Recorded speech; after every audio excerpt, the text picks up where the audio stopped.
Welcome to Crimes and Mysteries. Today we explore one of the most disturbing enigmas in history. In 1959, 9 Russian climbers mysteriously lost their lives in the Ural Mountains in Russia. What began as a well-planned expedition ended in tragedy, with clues that defy logic to this day. This is the enigma of the Dyatlov Pass.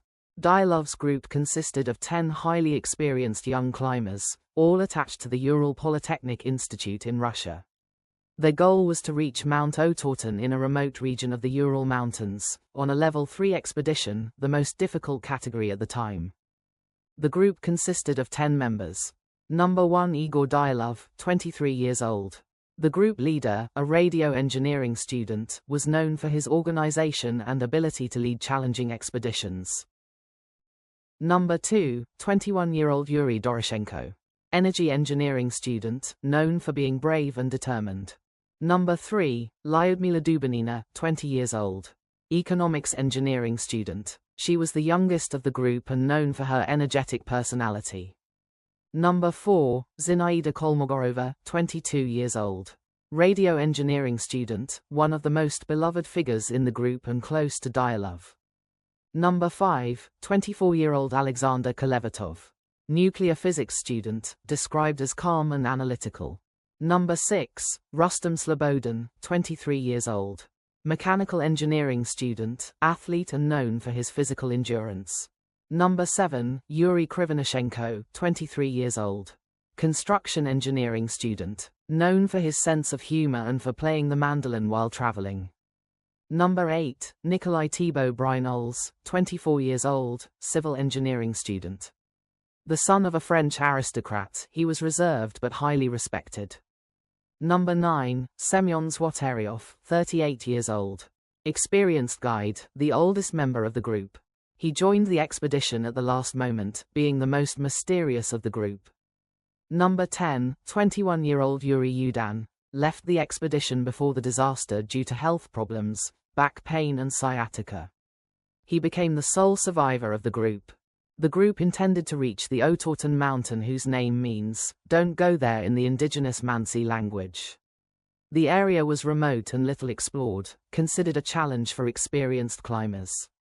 The expedition was meticulously planned, with each member carrying provisions, clothing for the extreme cold of -30 to 40 degrees Celsius, and essential equipment such as cameras and journals to record the journey. The group began the train journey on January 23, 1959, leaving Sverdlovsk, now Yekaterinburg. They traveled to Ivdel and then continued by vehicle and skis until they reached the area where they would begin the climb. During the initial journey, Yuri Yudan began to experience severe back pain due to conical problems.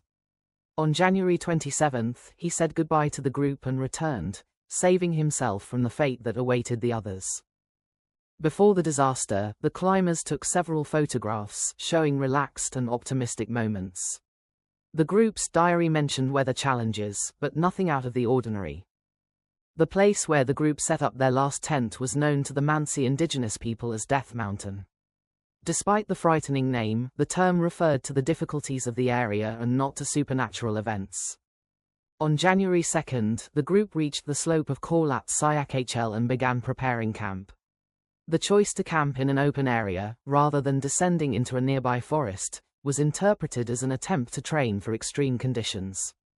Dyalov informed that the group would send a telegram to the university's mountaineering club after returning to the nearby village of Vitsy.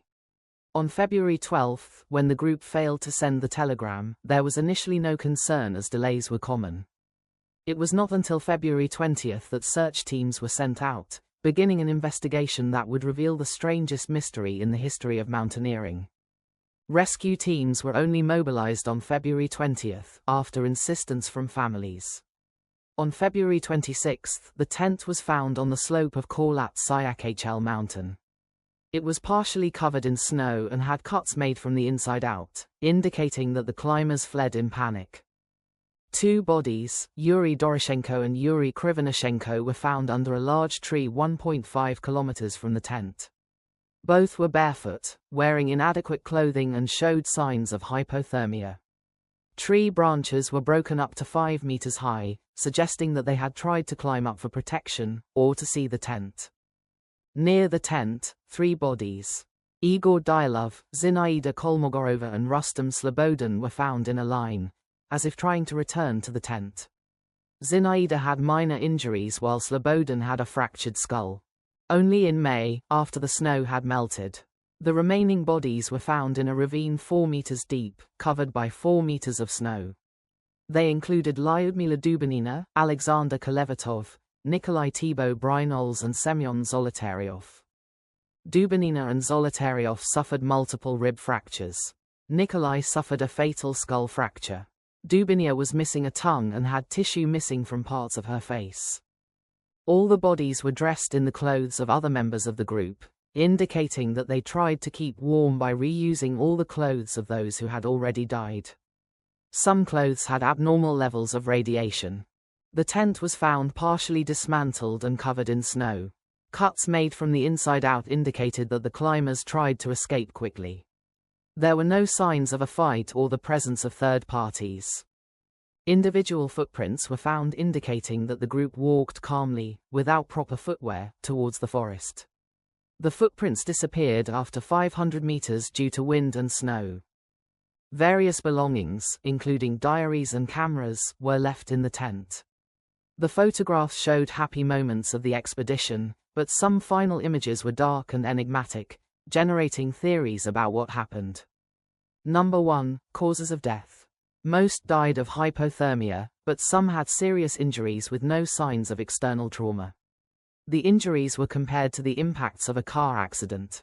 Number 2. Radiation. Some clothes had high radiation, but no clear source was found to explain it. Local witnesses reported seeing strange lights in the sky on the night of the incident, raising speculation about military experiments or extraterrestrial phenomena. A small avalanche may have hit the tent, forcing the group to flee. After moving away, the climbers may have died from the cold as they tried to regroup. Points in favor of this theory: it explains the sudden escape and the lack of suitable clothing. Points against this theory are that the area has no history of avalanches and the tent was partially visible, indicating that it was not completely buried. Theory number 2, military experiments. The area was used for military testing, including missiles and chemical weapons. Radiation found on clothing and reports of lights in the sky suggest the group may have been accidentally exposed to a toxic gas blast. Points in favor of this theory: it explains the serious injuries and radiation. Points against this theory are that no signs of expulsions were found at the site. Theory 3, infrasound. Strong winds on the mountainside may have created low-frequency sound and infrasound that induces panic and disorientation. The group may have fled in panic and then succumbed to the cold. Points in favor of this theory: it explains the sudden and irrational escape. Points against this theory is that it does not explain the severe injuries or the radiation. Theory 4, Yeti attack. A popular but fanciful theory suggests that the group was attacked by a snowman-like creature. Points in favor of this theory: it explains the serious injuries. Points against this would be that there were no third-party footprints or signs of a struggle. Point 5, internal conflict. An internal fight may have escalated, leading to the group fleeing and fatal injuries. Points in favor of this theory: it explains the cuts in the tent and the changed clothes. Points against this theory: the group was united and there was no history of tension between them. Theory 6, supernatural or extraterrestrial phenomena. The mysterious lights reported on the night of the incident have fueled theories about UFOs and supernatural phenomena.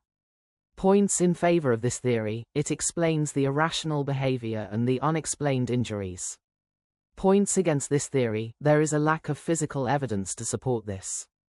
In 2019, Russian authorities reopened the case, concluding that an avalanche was the most likely cause. Independent experts continue to dispute this version. Johann Gorm, head of the Snow and Avalanche Simulation Laboratory at the Swiss Federal Institute of Technology, was impressed by the realistic snow animation in the 2013 film Frozen. In 2019, he traveled to Hollywood to meet with the animators responsible for the film's snow effects and obtained permission to use the animation code developed by Disney.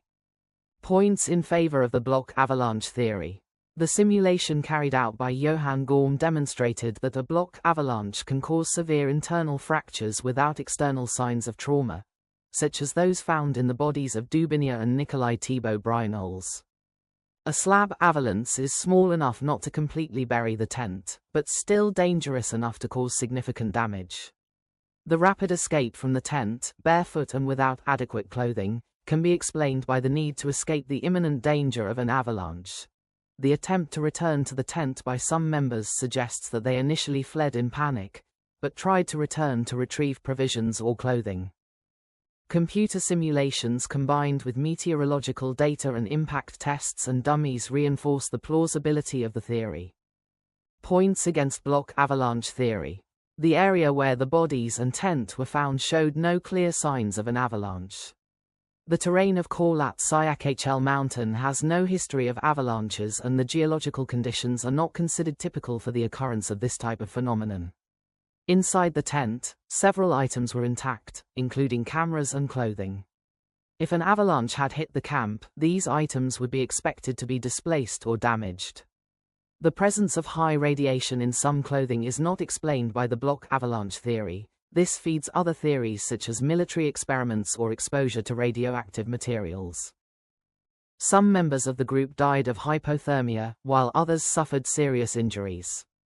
The diversity of injuries suggests multiple causes, which is not entirely compatible with a single explanation: block avalanche. Dyatlov Pass is more than a mystery, it is a reminder of our vulnerability and the relentless force of nature. Despite decades of investigations and theories, the truth continues to elude us. What do you think happened on that fateful night?